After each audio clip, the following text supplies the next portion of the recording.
I bet with internet only. They're a fantastic site. I've never had any issues with them. They are very professional. There's never a problem. You deposit money, 2 seconds later it's in your account. You withdraw, which I do very occasionally, and I believe it's also 2 seconds it's in your account.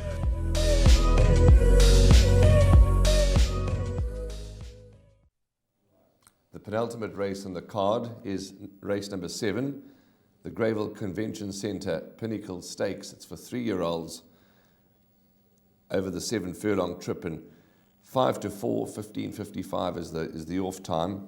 Average rating here is an 84. The best weighted horse is AJ's Captain. And before we go to the package, AJ's Captain, I definitely want a comment from you now or when we discuss the race, because he's an interesting runner. He's shown ability, this horse, but he's obviously had a few issues along the way.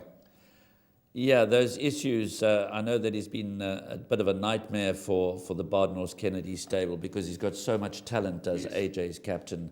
He's only had 2 starts as a gelding. They've both been rather poor. Donald Gerson will take 4 kilograms off the back, which will help him. He's drawn worst of all, which is possibly not in his favour, but he's a quality individual. But, you know, it's an interesting race. 3-year-olds, Pinnacle Stakes, a good, well-programmed race. Imalenzi Yokadaduma thrown in the deep end, because obviously Silver Falcon, Party Time, and AJ's Captain, they're best in on ratings, and Silver Falcon makes his local debut. Right, let's go and have a look then at the reruns.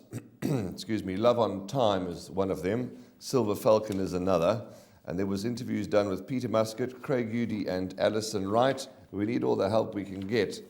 Let's go and listen in.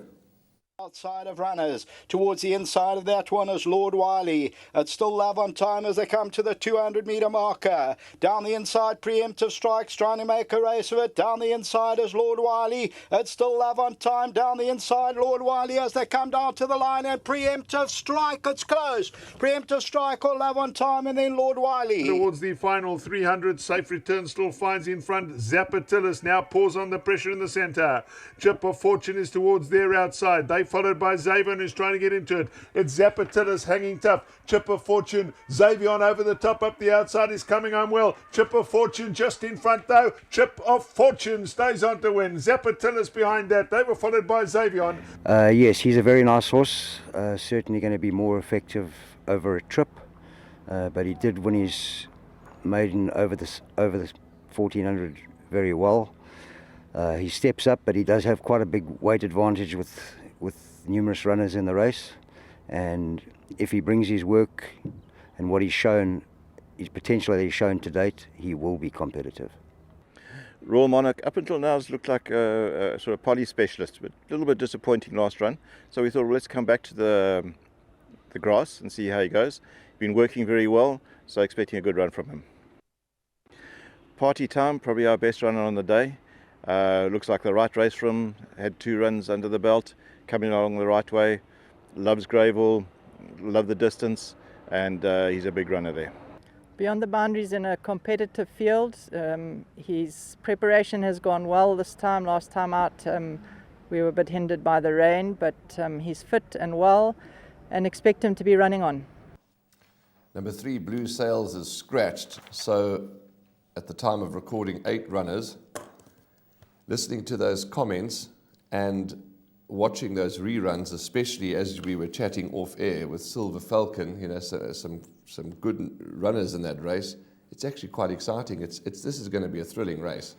Well, it's like a little mini feature for the 3-year-olds as they start to shape up for champion season and decide whether they're good enough to go for the guineas and races such as those.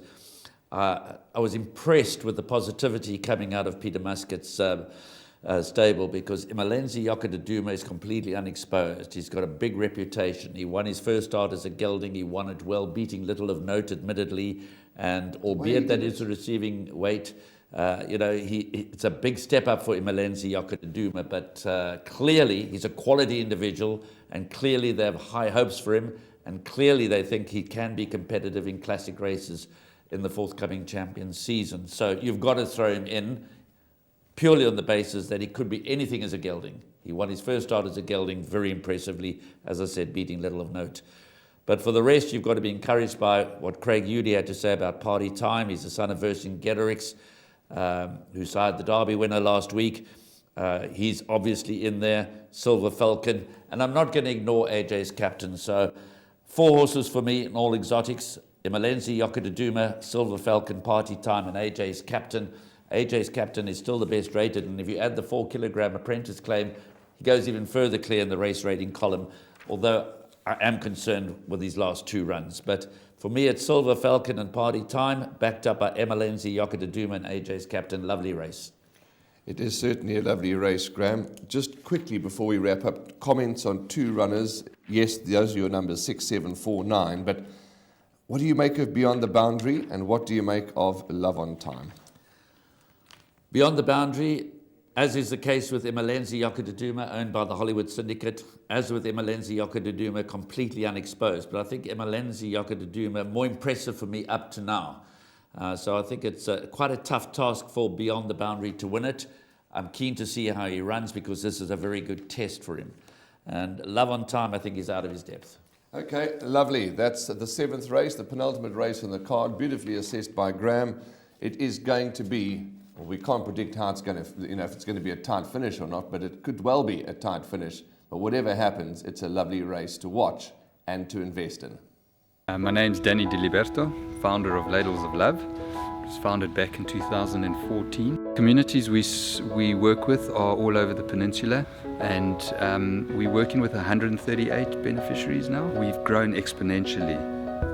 We've been able to do that because of all the kindness that we have experienced from individuals and corporates such as Interbet, who just want to be part of the change.